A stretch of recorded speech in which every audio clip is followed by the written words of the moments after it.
তবে এতটুকু বলতে পারি, রেড রোডে যে ঈদের নামাজ হয় তার নেতৃত্ব দেয় মহিলা মানে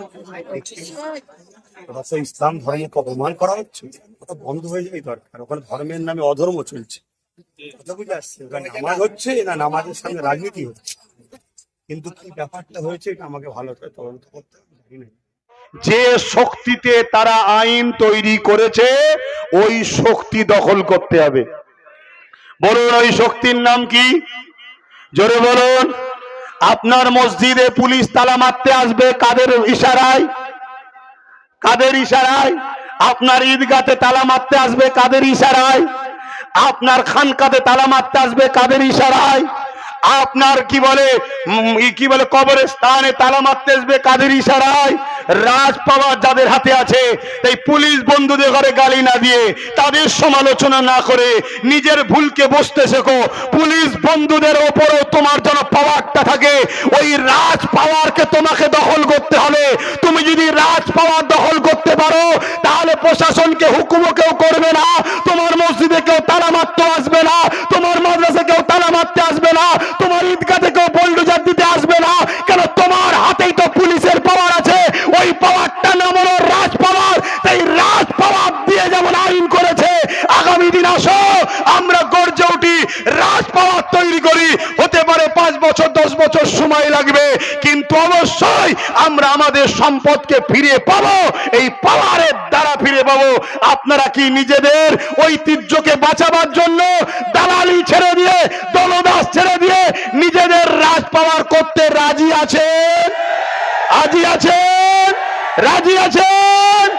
রাজি যদি থাকেন তাহলে লড়াইটা গ্রাম থেকে শুরু করুন। গ্রামের 2-10টা দালালের বিরুদ্ধে আপনি লড়তে পারেন না, তো কালকে AK-47 এর সামনে লড়াই করবেন কি করে? আপনি প্রথম গ্রামের 10টার সঙ্গে লড়াই করা অভ্যাস করুন। ফোন করে বলবেন না যে আমাকে জুলুম করছে, আমাকে মারছে। না, তুমি তোমার গ্রামে যদি স্বাধীন না হও তাহলে তুমি কে বলেছ আজকে স্বাধীন? তুমি স্বাধীন দেশের পরাধীন। তোমার সংবিধান তোমাকে রাইট দিয়েছে, তোমার ঐতিহ্য তোমাকে ফিরে পেতে হবে, তোমাকে রুখে দাঁড়াতে হবে। ওই দাঁড়াতে গেলে প্রথমে তোমাকে তোমার গ্রাম থেকে উঠতে হবে। গ্রামের 2-10টা যারা আছে তাদেরকে বুঝাও, পরিবর্তন হও। সে যদি মুসলমান হয় পরিবর্তন হবে, মুনাফেক যদি হয় তোমার লড়াই আসবে। তা মুনাফেক যদি তোমার মসজিদের দুশমন তোমার বিরুদ্ধে আসে, তুমি তার সঙ্গে কি ব্যবহার করা দরকার তুমি জানো না? এজন্য বলো জানো না? অতএব ওখান থেকে লড়াই শুরু করে প্রত্যেকের গ্রাম থেকে লড়াই করে উঠুন। এবং এই কথাটা আপনাদের দায়িত্ব নিতে হবে, প্রত্যেকটা SC ST সমাজের কাছে প্রচার করতে হবে যে ভাই শুধু আমরা মুসলমান বিপদে আছি তা নয়, আজকে SC ST হওয়ার জন্য, অছুত হওয়ার জন্য তোমার সমাজের বহু ছেলেকে স্কুলে ভর্তি নিচ্ছে না। তোমরা দেখো উত্তরপ্রদেশের দিকে তাকিয়ে, ঘোড়ার পিঠে চেপে বে করতে যাওয়ার জন্য, ছোট জাত হওয়ার জন্য তাকে পিটিয়ে পিটিয়ে মারছে, আজকে তাকে ধর্মস্থানে ঢুকতে দিচ্ছে না। ভাই শোনো, আমরা মুসলমান আছি বলে তোমরা সম্মান পাচ্ছ, না হয় তোমাদেরকে অছুত বলে তোমাদেরকেও আঘাত করা হবে। অতএব আসো, দেশ তোমার, দেশ আমার। SC ST মুসলিম, আদিবাসী, দলিত, সাঁওতাল, বাগদি, সমস্ত গরিব পিছিয়ে পড়া মানুষ এক জায়গায় হও, সংগঠিত হও, এক জায়গায় হও। আগামী দিন শুধু ওয়াকফ নয়, সংবিধান বাঁচাও, দেশ বাঁচাও, দেশের সর্বশ্রেণীর গরিব মানুষের অধিকার বাঁচাও। এই লড়াইয়ে আমাদেরকে সংগঠিত হতে হবে, সর্বধর্মের মানুষ সেখানে আসবে। আগামী দিন এই জায়গায় আমাদেরকে প্ল্যাটফর্ম তৈরি করতে হবে। এই কথা বলে আমি বিদায় নিচ্ছি। শেষ কথা এটাই। এতক্ষণ যা শুনলেন আপনারা বলুন আমি ভুলের ওপরে আছি না ঠিকের ওপরে আছি? হাত তুলে বলুন ভুলে না ঠিকে? ঠিকের ওপরে যদি থাকি তাহলে আগামী দিন যখনই ডাকবো পাশে পাবো তো? পাশে পাবো তো? আমি এখানে সংক্ষেপ করলাম। এখন যারা সঞ্চালক তারা বক্তব্য দেবে। আমার কথা থেকে যদি কষ্ট পান আমার কিছু করার নেই।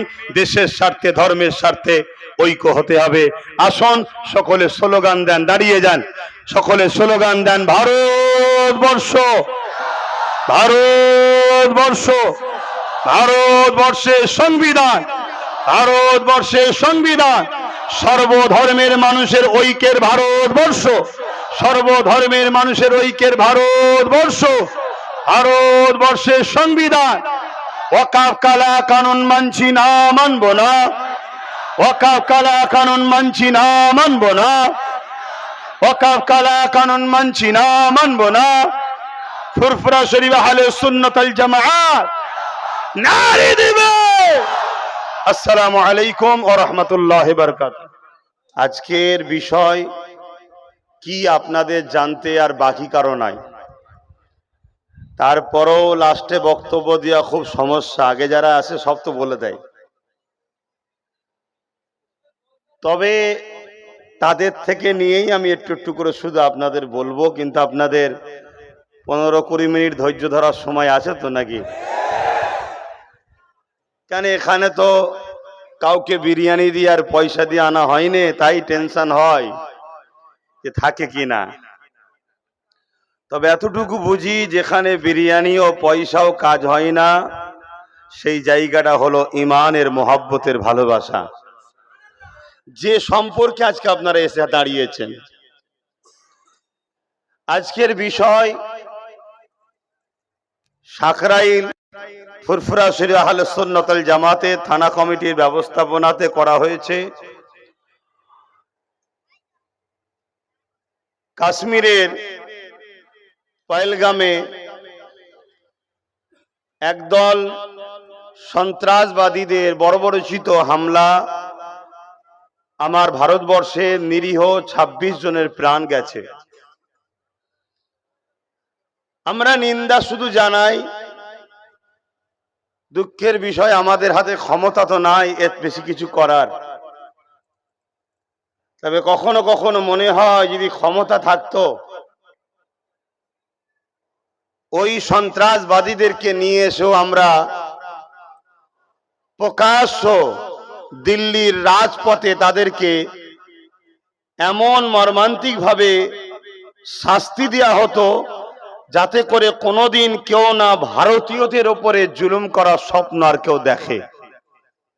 কিন্তু দুঃখের বিষয়, ক্ষমতা যাদের হাতে, তারাই তো বিনা দাওয়াতে পাকিস্তানে বিরিয়ানি খেতে যায়। ক্ষমতা যাদের হাতে, তাদের বন্ধু তো এখনো পাকিস্তানের সঙ্গে কারেন্টের সাপ্লাই দিয়ে পয়সা ইনকাম করছে। এজন্য সন্ত্রাসবাদীরা 300 কিলোমিটার আগিয়ে এসে ধর্ম জিজ্ঞেস করে 26 জন নিরীহ ভারতীয় শুধু মারা গেছে তা নয়, তাদের সন্তানগুলো আজকে বেসাহারা। কি ভাবছেন গভর্নমেন্ট তাদেরকে দেখবে? আমরা দেখেছি ওই কাশ্মীরেই 40 জন ভারতবর্ষের সেনা পুলওয়ামায় আক্রান্ত হয়েছিল সন্ত্রাসবাদীদের হামলায়। 300 কেজির উপরে আরডিএক্স নিয়ে আসা হয়েছিল। 6 বছর হয়ে গেছে, এখনো কোনো হিসাব হয়েছে? এখনো কোনো বিচার হয়েছে? কেন? আমরা দেখছি বর্তমান ভারতবর্ষের আকাশে এমন একটা কালো মেঘ উঠেছে, যেখানে যারাই শাসক তারাই শোষক, যারাই ক্ষমতায় আছে তারাই দেশকেই শেষ করছে। আর আজকে আমরা দুর্বল। ভারতবর্ষে 3 শ্রেণীর মানুষ আছে। এক শ্রেণীর মানুষ এত উপরে উঠে গেছে, তাদের নিচের দিকে তাকাবার সময় নাই। তারাই তো দেশকে খরিদ করছে, যারা আমাদের কেন্দ্র সরকারের বন্ধু। আপনারা সব নামগুলো জানেন। দ্বিতীয় শ্রেণী হলো যারা মিডিল ক্লাস। তারা উপরে উঠার জন্য এত ব্যস্ত, দেশ ধ্বংস হয়ে যাচ্ছে, তাদের কোনো খেয়াল নেই। নেতাদের চামচাগিরি করে করে শুধু অবৈধভাবে কন্ট্যাক্ট লবো, টাকা ইনকাম করব, এই চিন্তায় পেরেশান। দেশকে নিয়ে ভাবার সময় নাই। তৃতীয় আরেকটা শ্রেণী, যারা অবশ্যই ভারতবর্ষের জন্য জীবন মরণ আজও লড়ছে, কিন্তু দুঃখের বিষয় তারা একেবারে মাটিতে পড়ে থাকা লোক। তারা না বললে কেউ শোনে না, তাদের লড়াই করার ক্ষমতা আছে না, তাদের অর্থ পাওয়ার আছে না, রাজ পাওয়ার আছে। সেই শ্রেণীটার সংখ্যা কিন্তু ভারতবর্ষে বেশি। আজকে এই যে পহেলগামে যে হামলাটা হলো, পহেলগামের হামলাকে আমরা নিন্দা জানিয়েছি, কিন্তু পুরো দেশ জুড়ে আন্দোলন চলছে। আজ বাংলাতেও আমরা আন্দোলন করছি। একটাই আমাদের দাবি, আপনি পাকিস্তানে গিয়ে হামলা করেছেন, আপনাকে সাধুবাদ জানাই, কিন্তু আপনার হামলায় নাকি শোনা যাচ্ছে আবার পাঞ্জাবের মধ্যেও যে হামলা করে দিয়েছে, নিজের দেশে গিয়েই হামলা করে ফেলছেন।